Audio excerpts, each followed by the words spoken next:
Okay, so we know what your first drink was when you were 21. What was your first drink? The Jaeger bomb. Jaeger bomb? Yeah. Why? And a Guinness. 'Cause that's a beautiful combination. It's just beautiful. So, when I turned 21, I played lacrosse in college, so all my teammates were at the bar. My dad came to town, so he made me wait till midnight to drink while my buddies were drinking. And he gave me a Guinness, and before I had the first sip, a row of Jaeger bombs came across for the entire bar from somebody else. So, Oh, that's fun. it's not a good combo. It's Just, a terrible to combo. clear that up.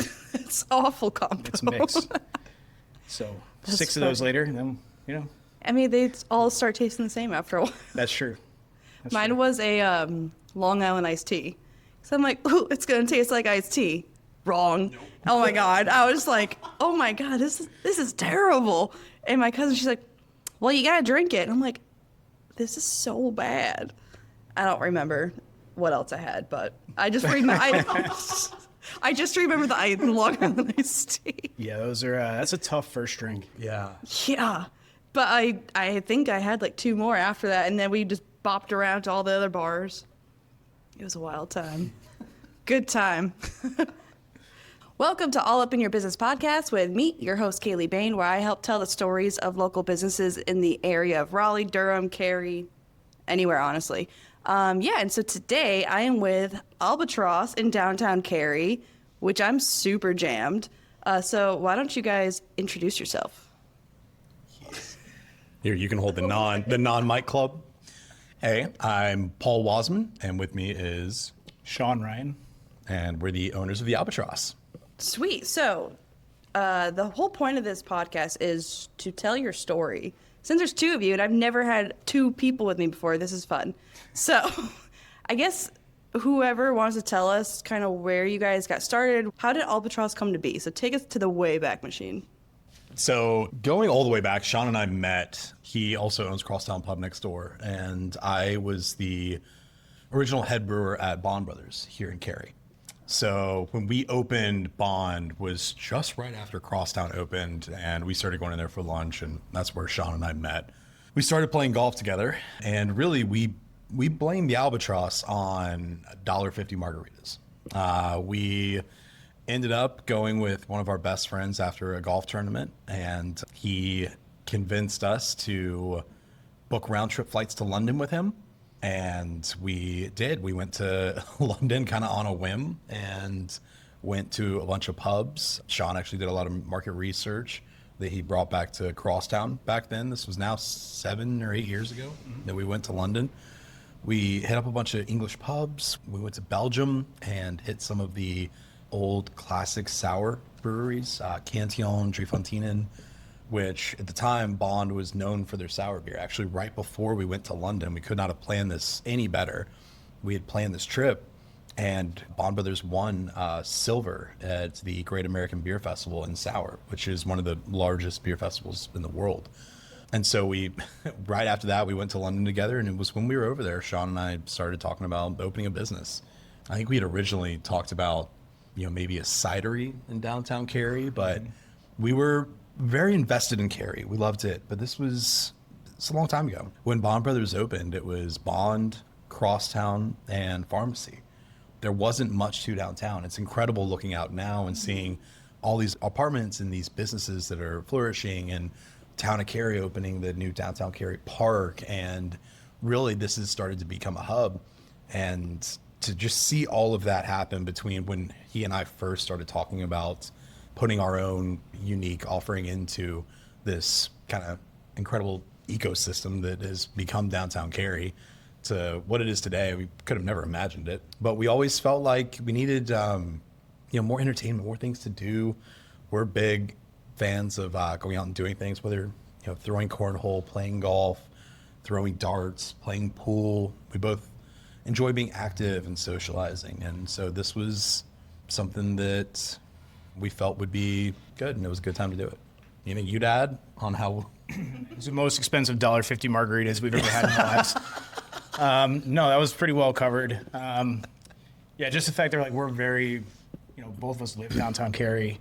We don't really leave a mile radius of this area between home and work, so it's fun to see it grow up. Yeah, no, I love downtown. I think this is my favorite part of Raleigh because downtown Cary reminds me a lot of where I'm from. I'm from the mountains of upstate New York, but towns like this was like, I don't know, have you guys ever been to upstate New York? Okay, so there's Saratoga Springs. Yep. Okay, so that's where I'm from. Okay. And so like this is very much like the downtown Broadway, way tinier scale, but it's like the idea of just kind of like that like city but small town kind of vibe. No, I love Cary. So I like having more to do in Cary. So I mean, I moved here in 2020. I mean, there really was. I didn't really come here to be honest, because I didn't even know about it. Because I lived in Garner, and as I made my way up to Cary, I'm like, oh, this is cool. And like, that wasn't there. That wasn't there. What's that like to kind of watch buildings like that kind of go up right in front of your building? It's pretty wild. There used to be 2 motels across the street, single-story motels. Oh, they're like the short white ones, right? Yep. I forgot. So now looking out, you used to be able to see the train, town hall, and everything. Now to see, 4 or 5-story buildings, it's kind of surreal at points. A lot of construction, so we're gonna be excited once it's done one day. It'll never be done. Don't hold on to that hope. Is the parking garage is done, right? Or no? Yeah. Yes, the parking garage is complete. Really, the biggest projects that impact us are done, and those are the 2 projects across the street. Now, we were told we've been open. It's been 2 years and 4 months now, not counting. 3 days. And we were actually told that the parking deck was going to be open before we opened our doors. And they had massive delays. And I can't speak to exactly why, but I know there was a lot of issues with Town of Cary and then the railway because there were some approvals that needed to happen there. And so that was a massive delay. And parking's been an issue in downtown Cary for a while. The businesses here have been very negatively impacted by the opening of the downtown Cary Park. And that's not something that people really talk about. So like, oh, you have a new $80 million park here. It's got to be great. Actually, it's not. What we found is the people visit the park. They don't really come down to Chatham Street. And it's really siphoned a lot of our parking spaces that we had for customers. So since the park opened, a lot of the businesses here actually saw a little bit of a decline in sales.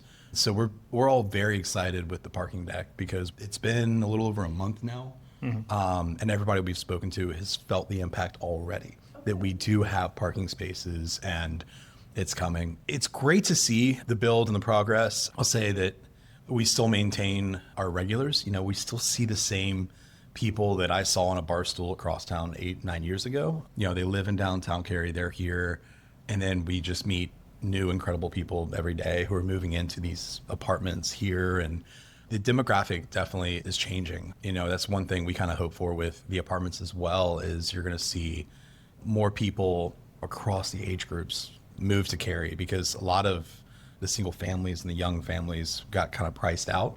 But with the park and the apartments, hope get some of them and join us. The only thing with these buildings that we've noticed negatively is, it's funny, it gets a lot louder, a lot more echo. Yeah. And then it's something Sean and I talk about all the time. It is so much windier because it kind of creates this, it's like a wind tunnel. And so, you'll be sitting outside, umbrellas will get blown away. We don't have umbrellas at Albatross, but both Fresh and Crosstown next door have had to weigh down their umbrellas. Had to bolster them. Yeah. They're like massive steel plates now. That's wild. I didn't even think about that. It's like those little things you don't think about. Because at first, like when the park opened, I was like, this is awesome. There's this park. I don't have to go very far. I hate going far. I hate commuting, blah, blah, blah, blah. And then you go there and it's so packed. And it's like, just kidding. I don't even want to be here. And then I'd rather be in this side of Cary anyways. And so I like it. But yeah, the parking's atrocious, which sucks. So I'm jazzed about that. I mean, I always park over at Bond Brothers because that's usually where I end or I start or both. Yeah, or both. But I used to live in New York City too. So it's like I love walking everywhere. I could walk all day if I could. So it's like parking all the way down there and then walking the whole thing is like totally fine by me. I mean, if I really want to go, I'm going to go. Yeah. Right. And I think your people that want to come are going to go regardless. I mean, it's golfing. And there's nothing like that here. Yeah. The only issue we ran into is we run a league. We've got 35 teams in our league. Hold up. What? Yeah. A lot of those guys a lot of those people bring their own clubs. And so. Oh, trekking them. Walking. I mean, it's great for us for advertising. You see a random group of guys walking with clubs in downtown. You're like, where are those guys going? Mm-hmm. But the convenience for them, having the parking garage across the street. We have a few spots out back. That's been nice. Oh, that's nice. I know the one and only time I've been here, my ex was like a pro golfer at Pinehurst. And I was like, sure, you'd like this. I don't even know what Albatross means. And so, like, to be fair, I still don't know what it means. So you're going to have to dial that back for me a little bit. So, but when we all were parking, we're like, where do we park? And so it was my cousins and my ex and I, we all parked in the church parking, walked here. And so my cousin and then my ex, of course, they have their own clubs. So, like, we're walking down with all these clubs. And, like, my other cousin and I were like, we look like idiots. And they're like, no, this is amazing. They're going to have the best marketing in the world. So it's really fun that you bring that up because, when people are walking clubs, you're like, where the hell are they going in downtown Cary? Yeah. So wait, tell me about the league thing. What's all that? So we run a golf league. It's 3-person teams. They come in once a week, play 9-hole scramble. So they'll play 6 courses throughout the 12 weeks they play. Like week 1 will be front 9, week 2 back 9, all the way through. It's all point-based. The winners of each flight that we have based out of it will go to the Ryder Cup at the very end of the season, which is like our perennial big event we do every year. The concept is we approach things very differently. And it's something now, looking back, I'm very proud of because we spent, a good 6 months of just nonstop R&D, going around trying every leading simulator tech on the market, going to some of the major facilities. We inquired about franchising. Had a franchise kind of fit our needs, we would have gone that route because it's an easier, cleaner start. When you do work as a franchise and licensee, especially in a small business like this, you get a lot, more marketing support. But we didn't find anything we liked. And really the biggest reason was we didn't find a business model that put an equal amount of focus and effort into all 3 categories of the business that we care about. And that is the beverage program, the food program, and the golf program. And something we decided very early on was we did want to put an equal amount of effort in all 3. And the other part too is a lot of these models focus very heavily on practice, lessons, golf fittings, memberships. And that's not really where we wanted to go. One of our passions was playing beer league hockey. I love watching. I'm a diehard hockey fan. Yes. We're massive Canes fans. Oh, we don't miss a game. Jarby jersey? Jarby jersey. Yes. I did the fan tunnel that we couldn't keep the thing that you get, and I was like, that's sad. And I'm like, well, we have hats for you. And I'm like, okay, that's it. that's fine. Compromise. It's way more expensive. It's probably as expensive as my ticket, so I'll take it. Yeah. Sorry. No, I you're just heard hockey, and I was like, dude. oh my We can. Let's save some time to chat about Hockey hockey. podcast? We'll go all hockey. Hockey podcast with the Hockey? sportsy person. Yes. Oh yeah, I love sports. I just don't know the details. tight. We get Josh Labale. Oh boy. We played golf yesterday with one of our good friends. He's the head photographer for the Canes.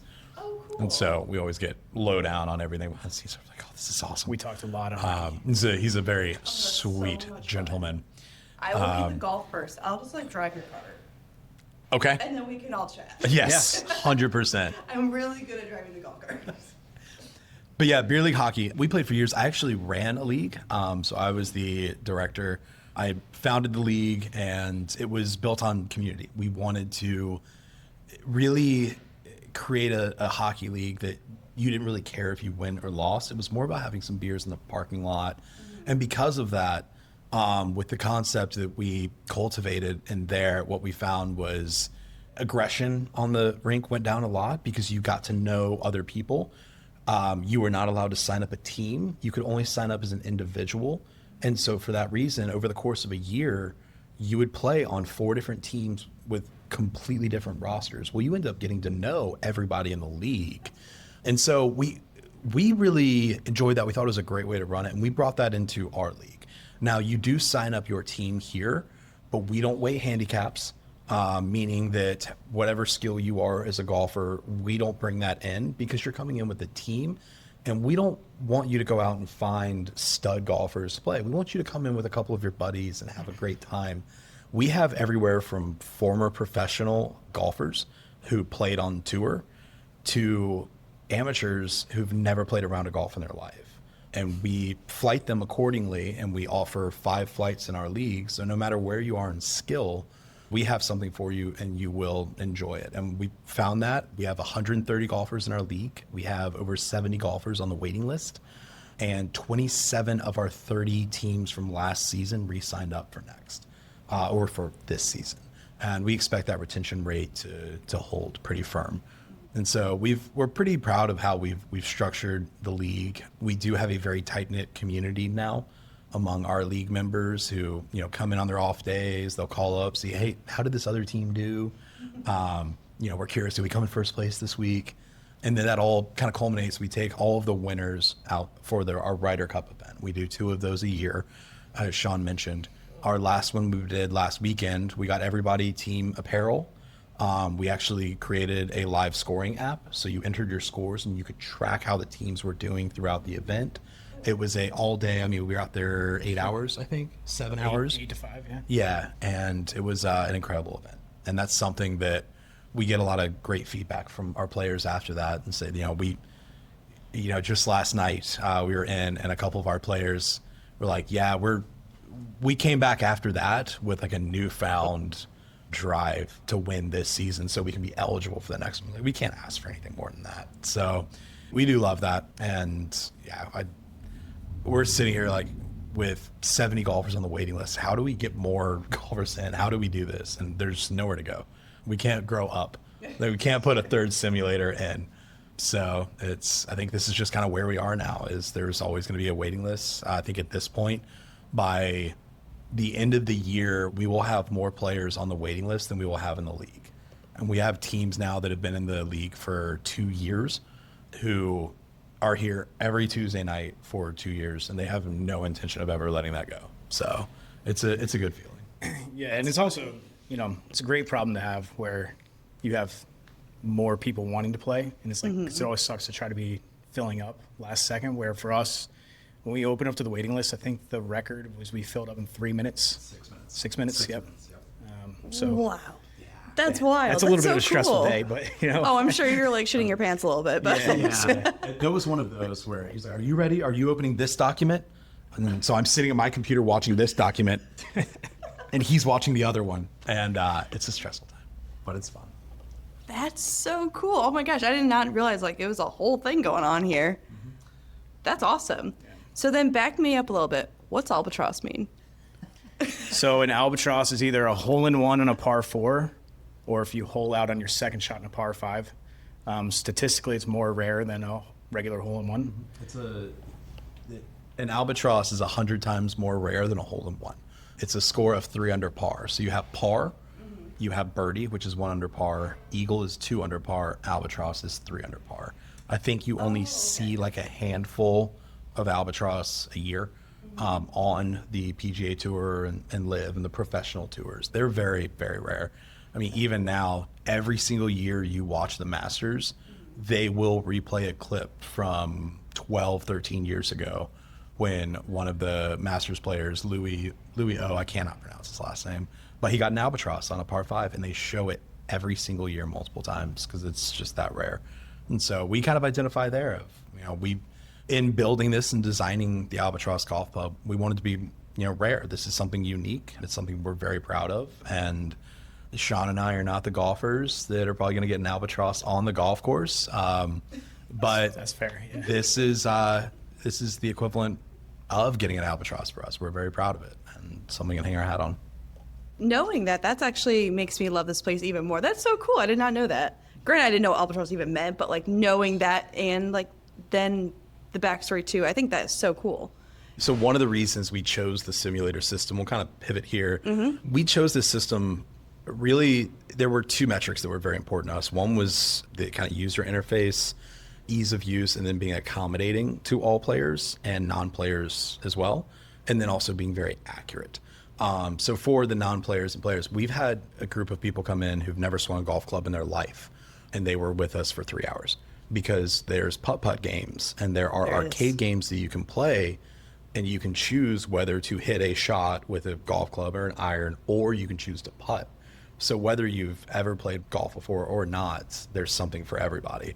And we always felt like going to, and this is not a knock against them, but places like Drive Shack and Top Golf, there's a little bit of a requirement where you got to hit the ball a certain distance, even on some of those games. You have to get it past that net. Yeah. And not fall in the net. Well, I think one of the games, the dartboard game, a couple of those, you have to be able to hit the ball at least 50 yards, which is a lot to ask of a 5-year-old. You know, my child's 5.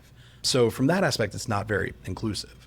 And so that is one of the reasons we chose this system. Is it has games for both golfers and non-golfers. I bring my 5-year-old in, he brings his 5-year-old in, and we'll play games. And they love golf, and it's a great way for kids to kind of get going in the game. And it's a much easier point of entry than paying for lessons or going out on a course. I know there's what's the one game? I was hoping I could see it there. It's the little truck, or the cars, and you have to hit the cars, and there's a bird that flies by. Scrapyard, yep. That's it. Yep. I love that game. Our 5-year-olds can beat us at Scrapyard. So if that puts it in perspective. 100% they could. It's meant for like a 2-year-old, so yeah, it's great. We've decided a lot of things off Scrapyard over the past couple years. Like a what? lot of business decisions have come down to Scrapyard. Not big ones. Not big ones. Just go to Scrapyard. Yeah. I live right next to Drive Shack, so I can like walk there. And it's so funny. So like if I go for like work or whatever, we'll go there. And I'm like, can we just play Scrapyard? Because that's like all I'm really good at. And then if you give me a driver, I can like nail that. I don't know how far it's going. It's going far though. Like in the middle far. And yeah, everyone's like, whoa, Kayleigh can hit a ball. And I'm like, I'm sneaky good, guys. I'm like actually okay at golf. So look out, PGA, I'm coming for you. We got to get you in the leagues. We got to get you in the golf leagues. See, what's this thing? Iron? Iron. Yeah, I couldn't hit with this. What's the difference between iron and a wedge? The way it's loft and the way it's lofted and the way it's kind of constructed. What does that mean? What's a loft? We might need a little more time in this podcast if we're going to start diving down this road. Just teach us everything about golf. I know the basics. I know when you hit the ball and how to hit it and not to hit things and not to get in the water, don't get in sand, keep away from the alligators. You know the basics. Always good advice. Yeah. Yeah. Oh my gosh, I've had some good times on the golf course, but I used to go on them all the time. There was what's the place in Clayton? Devil's Ridge? Yes, Devil's Ridge. Is it Devil's Ridge? No. No. Devil's Ridge is the nice one. This is the not so nice one, like way out in Clayton. Can't remember. Anyways, that was the one I used to go to all the time, and it was just like ho-donk in the middle of nowhere kind of club, and then there's houses that are getting pegged, and I was like, this is atrocious, but it seems fun. But from all of this, what's been a hard lesson that each of you have learned in your journey to where you are today? Not necessarily specific to Albatross, but just people management. It's probably been the biggest learning curve over my career of restaurants. You know, managing people is always an interesting, fine art. So just kind of developing that has been a big turn. I think I get a little more rigid in terms of my thinking, where I learn something and I really hone in on that and I take that as fact and truth, which from a science perspective, with my background being brewing and being more chemistry based, worked great. And this was a major pivot for me of just seeing how quickly, especially technology ebbs and flows, seeing the introduction of AI into everything, which is really hitting the golf industry, you know, seeing the wage changes, product changes has been a big one. And so I just think back to, 2.5 years ago, we were kind of setting up the Albatross and costing everything, and then seeing just a lot of our product and our expenses just ebb and flow so much, even on a monthly basis, has been a little wild. And it's definitely caused me a bit more vigilant. What's something I was expecting? That's been a big learning curve, I think, for me. And so, I mean, you have Crosstown too. So like with the people management, would you say it's like what you can take over there, you can bring over here and vice versa, or? As far as experiences and stuff? Mm-hmm. Yeah, for sure. It's just like learning to deal with different personalities, it's like coaching where, some people like to be talked soft to and pat on the back, where other people you need to be stern with. So yeah, I think it not only does it flow between the two places, but just in life in general. Yeah, reading people, I'm sure. I mean, not everyone can read people very well. Or I feel like I can read someone I'm like, okay, like they are someone that likes to be blunt. They are not. They're someone that just likes it straight to you, and this person could care less what you say. Yeah. So it's like, Do you find your kitchen staff could care less what you say versus like your front of house staff? No, I would almost say the opposite sometimes. Really? But it all depends on the person. I don't think really not the position, but I've never there's worked in a stigmas. restaurant before. That's why I'm like, what's it like in my head? I'm like, I feel like the kitchen people would be like the people are like, whatever. But I also don't know. No, I would say it's pretty even keel across the board. You've got some people that are go with the flow. Some people that if they have one thing go wrong in the system, it's like The process has been broken. Yeah. But no, it's pretty even. It's not like the stigmas like you always see in movies and stuff of like kitchen staff being short-tempered. Yeah, see, that's where I'm going with it. I've had more That's all I than know. enough short-tempered front of house people. I've had laid-back kitchen people. I've had every walk of life in there. So That's cool. And then do you have staff at both of them that kind of work between the two or very we separate? do not we don't cross-contaminate anywhere. Oh, that's cool though. It just can cause problems if there's, Yeah. heaven forbid, if there's drama in one place. You don't wanna next bring thing it you know, It's over. over here or vice versa. If someone fires or quits or gets fired or quits, then we're losing two people, instead of just one. Yeah, that's true. Yeah, so Yeah, too that's much actually issues. very true. I didn't even think about that. And then with your background in the brewing, which I think is so interesting that you had a brewing background and a coffee background. Oh, by the way, I was drinking a nitro cinnamon dolce something. Yeah, nitro cold brew with our house cinnamon dolce syrup and a little caramel creamer. That's it. That's what I had, and it's delicious. And I still have half of it left. I'm gonna down it after we're done here. But Careful, it's high. It's high. Yeah, it's what? potent. It's high octane. It's a concentrated cold brew. So there's like, what's that mean? it. I'm learning so much right now. It's got more caffeine than like your standard energy drink you're getting off the shelves. Sure, I got a lot of work to do. We're good. Perfect. I need You're all the going energy. to do it all. I'm- You're going to be buzzing on that. It's gonna be great. I can't wait. I have so many newsletters to do after this. I'm just gonna buzz through them all. Yeah, you will easily be able to do that. Love that. Yeah, I went to school for business. I actually got a minor and a concentration in the music industry. Was planning on. Music? Yep. Wow, you do everything. Yeah, so when I was in college, I actually ran a recording studio, and I was a audio engineer. So I ran live sound. I did mixing and editing and mastering for a few bands. I ran our on-site recording studio, and I thought that was a world that I eventually wanted to go into. I turned 21, and one of the bands that I was recording at the time invited me out to a show the night I turned 21. So at midnight, they bought me a beer from the stage, which was pretty cool. And I had my first beer, which was a Foothills Porter. And I remember being like, I didn't know how beer tastes. I thought it all tasted terrible. Craft beer's dope. Dope. And yeah, I was homebrewed my last year of my undergrad. And then I went and got an associate's degree afterwards in brewing, distillation, and fermentation. And I went from working in the kind of audio recording, audio engineering space to brewing. Met my wife. We moved here. I was a head brewer of Bond Brothers, and then I was the brewmaster at Barrel Culture in Durham. And at the time, Barrel Culture, I think, was the #1 rated brewery in the state on Untappd. And then I pivoted over to sales, and I worked in tech sales for 5 years before opening this. So I'm really excited to get my pilot's license after this, and then ultimately open a veterinary clinic or something. Oh, 100%. I Yeah, see it all happening. I have in 15 years. I'm You gonna see have Fisher a Ray wild. all things.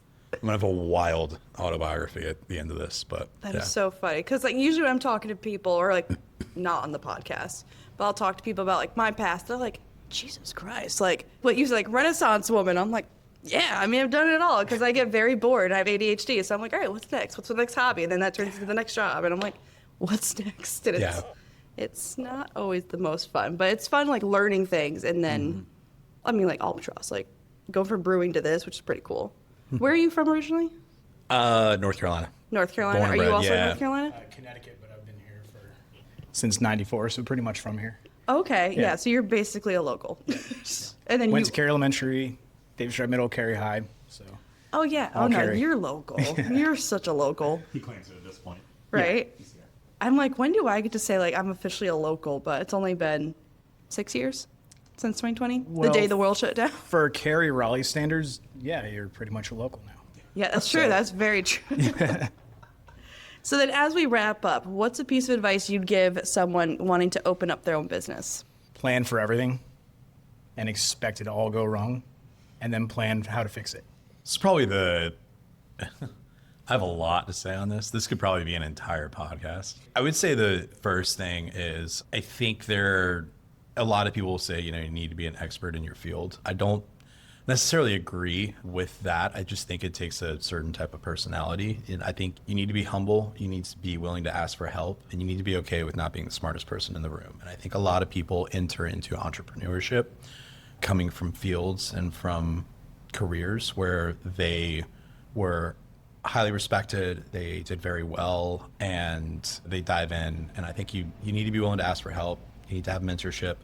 I do believe in the 1% rule, and I'll stress that upon anybody. It's the conversation that I have with every member of our staff when we hire them too, is where do you want to be in a few years? And make sure you're working towards your long-term goals and getting 1% better every day.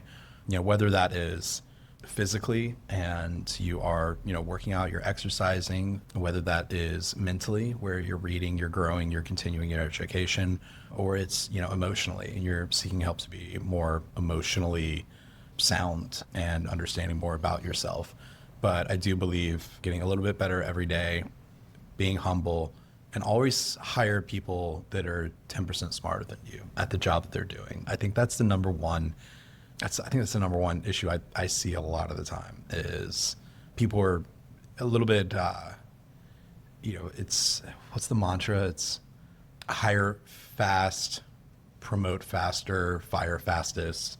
Like align yourself with people that identify with one, who are bought into the goals that you have for your business, and hire people that are smarter at the job they're doing. Surround yourself with people who want to grow with you. And that's been a big one here. You talk about personalities, and it's been really fun to really get to know the people who have come through our doors. And whether you're with us for 6 months or 12 months, I just want to know that you're always taking steps towards whatever your goal is. At the end of the day, you didn't put in your yearbook that you wanted to be a bartender at the Albatross when you were in high school. Everybody has goals and they have dreams. And for some people in hospitality, that is to just have control over your schedule, be able to make a good wage and working, you know, 3 or 4 days a week, and be able to travel and go and do things. And for others, it's a means to getting their education, going to school, which is the case for many in the hospitality industry now. It's a lot of students or people going back to school, and they choose hospitality as a way they can work nights and weekends, make a livable wage, and do that. But I'm very much 1% better every day, and we try and do everything we can to help support, you know, our staff and the people who align themselves with us to reach whatever goals they have for themselves. Love that. Very well said for both of you. My last question is going to be, if someone like me or someone who's literally never picked up a golf club, what would you tell them if they were to walk in the door and be like, am I welcomed here? Like, is this place for me? So we actually get that question 2 or 3 times a day. Mm-hmm. Yeah, like Paul talked about earlier, it's a beautiful balance between food, drink, and golf. So we are equal parts of all three. So you can come in, get a drink. You can come in, get some food. You don't have to play golf. It's great if you do. We have all three, but it's not a requirement by any means. We have lots of regulars that come in and just eat or just drink without ever touching a golf club. Oh yeah, tell us what's on your menu, because I've had I've had the burgers here and they're amazing. So sorry. I'm such a foodie. I had oh my gosh. I dreamt about this burger for like a solid month, because I was like, that was the best damn burger I think I've ever had in my life. It was so freaking good. It was like caramelized onions and something. I don't know. It was good. And my cousin had the hot dog, and I'm like, that's the sexiest looking hot dog I think I've ever seen in my life.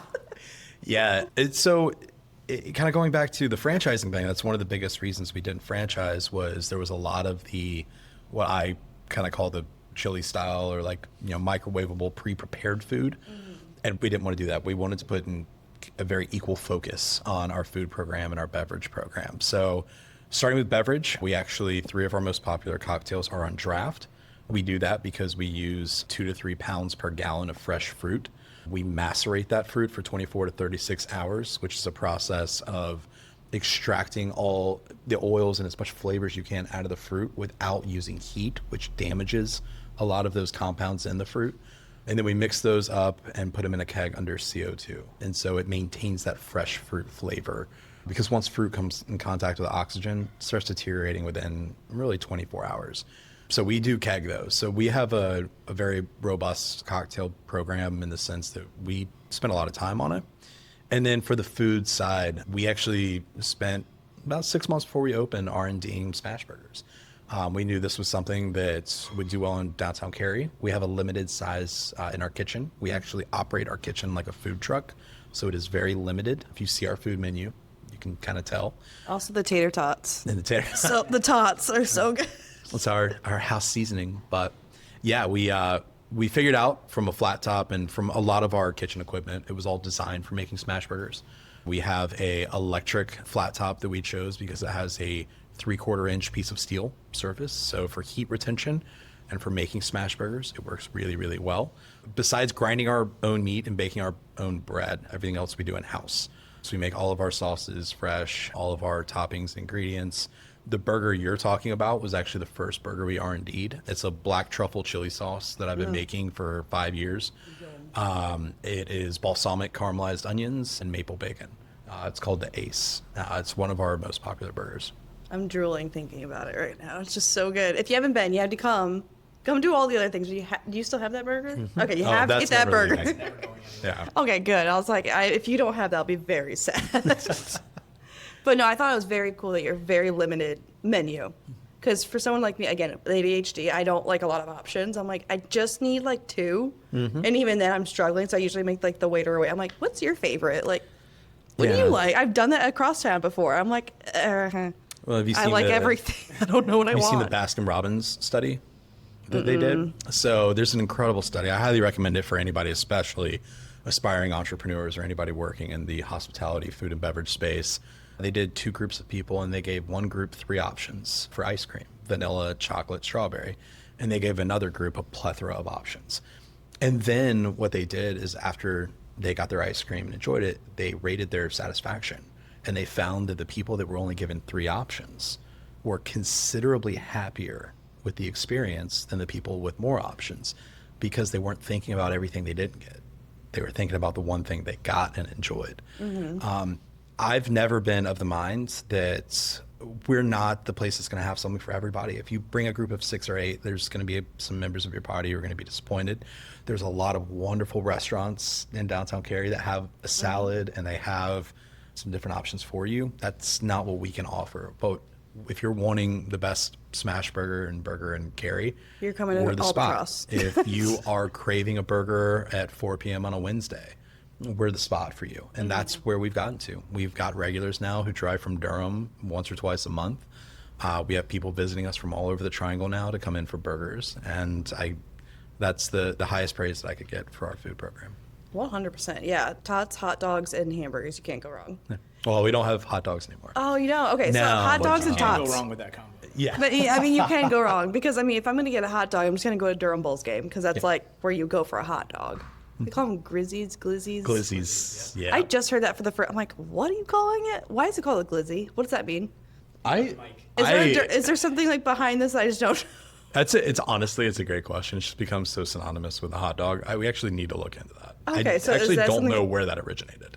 Because I was at a game the other day or a couple weeks ago, and someone's like, "Oh, watch out for a glizzy." And I'm like, "What am I looking is out that? for?" They're like, "Glizzies are all over the floor," and I'm like, looking, I'm like, I don't know "Hot what this dog?" means. Yeah. I'm so confused. Okay, well, this has been super great. I'm so excited I finally got to sit down with you. I know I've been a little bit busy and haven't been able to meet you guys yet, so I was really pumped to come and meet you guys today. Took off work for it, so I was pretty pumped about that too. So I was like, see ya. But yeah, so I'm going to come back a little bit more often now because I know of all these different options you have here. And yeah, and there's parking right here, and I love this area. Also, I'm going to down one of those burgers this week just because that's all I'm thinking about right now is just that caramel burger. It's just so good. Well, thank you guys again for coming, joining, talking to me about your story. And where can people find you? Online, in the world? All the things. Follow us on social media. Our most popular channel is going to be our Instagram. We try to be pretty present on there, more so forthcoming. And our website. All of our information is on the website. You can go to thealbatrossnc.com. That's the portal you use for booking. If you do want to come and join us, you can book a bay up to 2 weeks in advance. We do also do a lot of private events. So if you're interested in hosting a birthday party, anniversary, or what's most popular, corporate events, happy hours, you can reach out to us at the email on our website, info@the-Albatross, and see if you have a group anywhere from 25 to 50 people. We'll be happy to accommodate. Cool. And then real quick, run through what it does. so you the trash. Yeah. I was the trash bandit. The scrapyard. I don't even. I have nephews that are like 5 and 2, and I'm living in their life right now. So what's it called? Scrapyard. Scrapyard. Okay, so yeah. Scrapyard is a game. You have all the games. So there are a lot of games. We have, I believe there's 7 or 8 games. 3 of them are skill-based, and they're going to be for the more serious golfer. You need to be able to hit the ball a little bit further. And then there are 3 or 4 arcade games, and these are for all skill levels. There is a shuffleboard type game called Shuffle Golf, the Scrapyard, which I kind of refer to it as an Angry Bird style game where you hit really is, dynamite yeah. and junkyard cars. And then there are 2 18-hole putt-putt courses as well. And so there's a little bit for everybody there. On the more serious side, the TrackMan simulators we have are actually what is used on many courses on the PGA Tour. These are accurate within 2%. And because of the accuracy, it allows us to actually partner with a golf manufacturer called PXG. So we're the fitting location for PXG for the whole triangle. We have a PXG fitter here once a week at minimum. We also do lab putter fittings. So we do align ourselves with a couple of golf manufacturers. We don't sell golf clubs directly, but you can come in and buy them through our partners. And yeah, there's also a lot of skill development aspects of TrackMan as well. So we have a PGA pro here who gives lessons. His name is Jonathan Price, and he's here 2 or 3 days a week giving lessons using the features that TrackMan offers. Very cool. Love all that. So many things to do. If you haven't been golfing here before, come. If you're not going to golf, at least come for the food and the drinks and the cold brew and the environment and all the things. It's super, super cool. Other than that, thanks again, guys. And do what you do best. Go like, subscribe, follow, share. Join my Patreon. That's $3. You can support me and help me pay for editing because I hate editing. It's the actual bane of my existence. And that's it. So, yeah, we'll catch you next time.